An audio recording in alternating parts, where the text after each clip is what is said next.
second chances. We all hope for a second chance, definitely.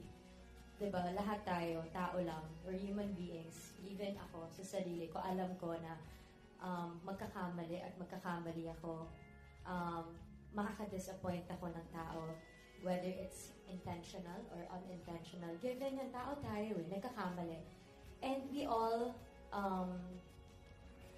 ako, personally, I do anything to be given that second chance, that opportunity to correct my wrongdoings, to rebuild relationships, I guess, and to maybe regain trust. All these things, lahat yun part din ng forgiveness, syempre. But again, we have to remember, we're all different. Diba? Some people can give a second chance, like Tisoy. Some can give multiple chances.